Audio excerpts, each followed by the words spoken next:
Good morning, children. Welcome to the science class. Now, today we are going to do the next topic, water of this chapter. Okay. First, we are going to read about water. Water is another important natural resource. It covers nearly three-fourths of the Earth's surface. No living organism can survive without water. About 97% of water is salt water. Rest is fresh water. In nature, water exists in solid forms, mainly as glaciers, and liquid form as underground water or surface water. Water changes its form either on heating or cooling. So you can see here importance of water, that almost 70% of the earth is covered with water in the form of ocean, rivers and lakes. And this water we cannot drink. You all know that is most of it is salty water, because oceans and seas have got salt water in their water. So we cannot use it for our drinking and various purposes. So 97% goes as a salt water, so only 3% is left as a fresh water, or that we can use. But in that 3% also, you can see a 3% water almost is also in the form of glaciers, and it is frozen as a snow, so that also we cannot use. Only 1% water is there for us to use as a potable water or fit for human consumption. So very less water is there for us to use, so we should very carefully use the water and save this natural resource. We should be very, very careful in using the water. We should not waste water. And then there are two ways in which the water can change its form. You all know, when we heat water or when we cool water. So you can see the process here on heating. Here this sun is shining and the heat of the sunlight is making this water evaporate as a water vapor, and this process is called evaporation. And then it changes on cooling. See, the water is changing its form into ice on freezing. So the other process by which water changes into solid form is freezing. And here you can see when the temperature is very low, the water changes into ice. Now you can see when the evaporation is faster.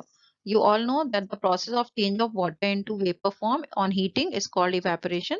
So we will see the conditions by which the evaporation is faster. Here the four conditions are given by which the evaporation takes place faster in the atmosphere. First, the air is dry. When the air is dry around you, then what happens? There is space for water vapor to go up. So the water changes into water vapor fast because the air is dry and there is a space for humidity or water vapors. Then the second one is wind is blowing. When the wind blows, what happens? When this water changes into vapor, that wind takes away the water vapor or water droplets fast from here, and then again there is a space for more water vapor.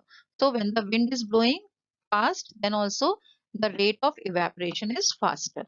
And also third number is the surface area is large. You can see a big bowl is here, and when you take a bigger pot, then what happens? This surface area where the water is exposed to the sunlight, this is bigger.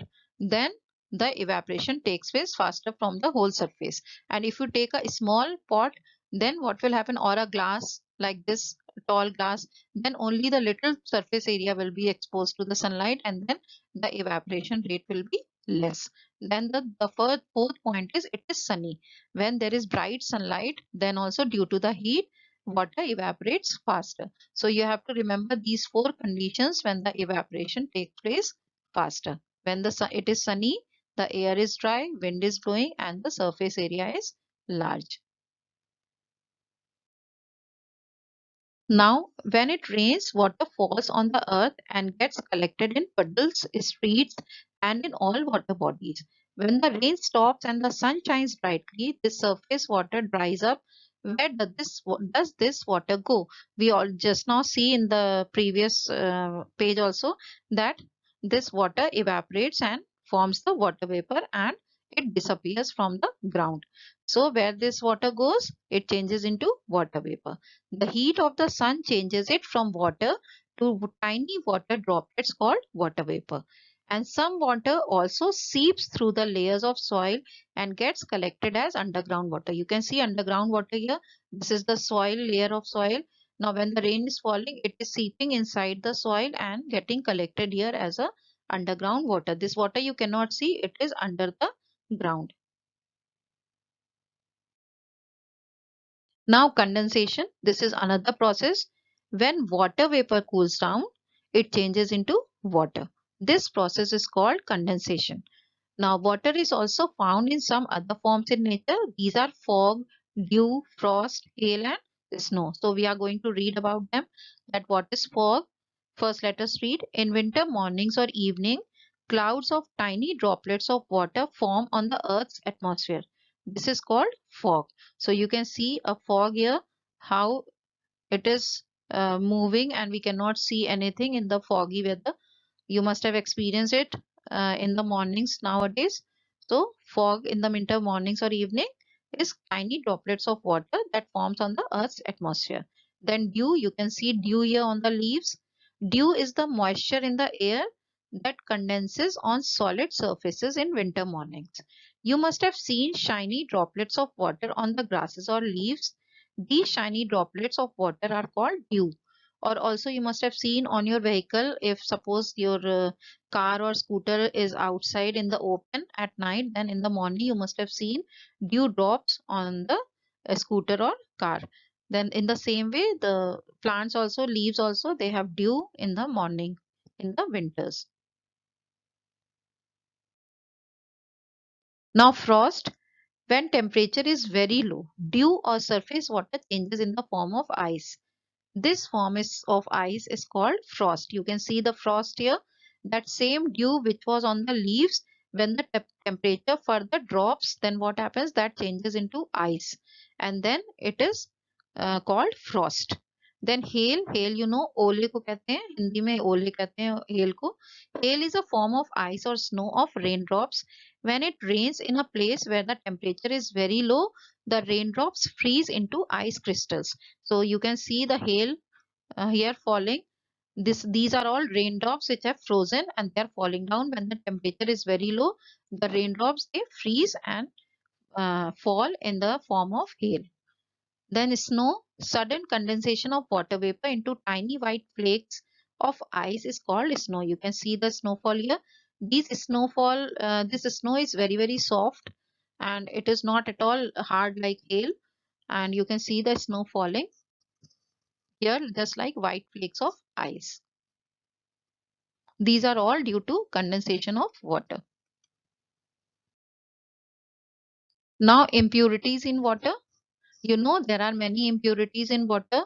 Something or the other is mixed. Some impurities we can see and some we cannot see. Like germs you cannot see, but they are there in the water and you can only see with the help of a microscope. These are bacteria, virus, other impurities which we cannot see. Then soluble and insoluble. There are two other types of impurities. Soluble means which can be dissolved in the water. जो दिखाई नहीं पड़ती, घुल जाती है. Suppose you mix sugar or salt in the water, then you cannot see it.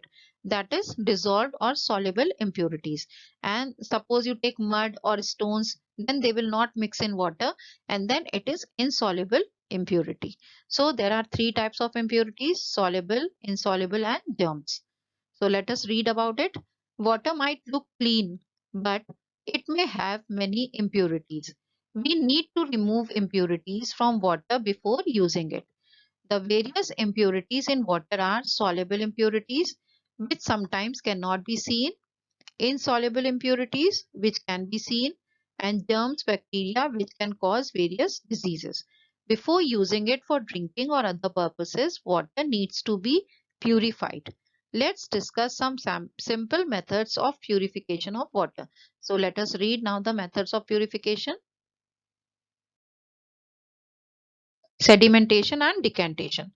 These are the methods to remove the insoluble impurities जो घुलती नहीं है. These methods help to remove insoluble heavy impurities in water. The water is allowed to stand still. जैसे मिट्टी मिली हुए पानी को अगर हम लोग रात भर रख दें तो what will happen? You will see in the morning that सब मिट्टी नीचे बैठ जाएगी. So this is called sedimentation. the impurities settle down. You can see the heavy impurities are settling down. This is called sedimentation. Now the clean water on top is carefully poured. You can see the clean water on top is carefully being poured in another beaker. So this is called decantation. This is decantation. Decant means to pour. So this method is called decantation, to pour the clear water, and this is sedimentation of heavy, settling of heavy insoluble impurities. Then filtration.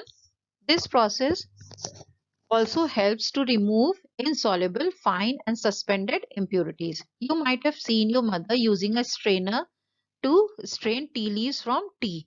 Similarly, water is also filtered through various filters to remove impurities. Students use filter paper in laboratories to remove impurities from liquid and water. You can see here this filter paper is inside this funnel, and the impure water is being poured in the funnel, and pure water, clear water is coming down, and the impurities are remaining in the filter paper. So, but this water is not that pure that you can drink. You cannot drink this water. This is just removing the impurities, but it is not fit for drinking. This water also, and sedimentation process also, the water is not fit for drinking. Now, to remove soluble impurities and germs, some other methods are used. Some of them are listed below. We can see these methods can make the water usable for drinking. Chlorination. Chlorine is a chemical used to purify water.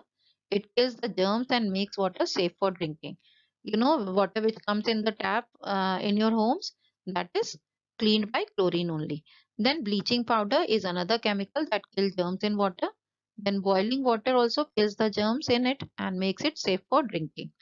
Then well water can be purified because wells are open and there are a lot of impurities in that. So you clean it by adding potassium permanganate. Then nowadays various models of water filters are used to purify water. These kind of filters or ROs are used to purify water, and we drink from these water filters. Now, how to store water? We should always practice the following ways while handling drinking water. Water should be stored in clean vessels. You can see this kind of vessels that are covered with a lid should be used so that the dirty impurities do not enter the water. It should be kept covered always. Then clean hands must be used to take water from the vessel. You should not put hand inside the vessel to take the water. You should use this kind of thing, utensil to use to take out the water from this, or there should be a tap to take out the water so that you don't make the water dirty with your hands. Okay, children, I hope you have understood this much. Next time we will do the next topic of this chapter. Till then, thank you. Have a nice day.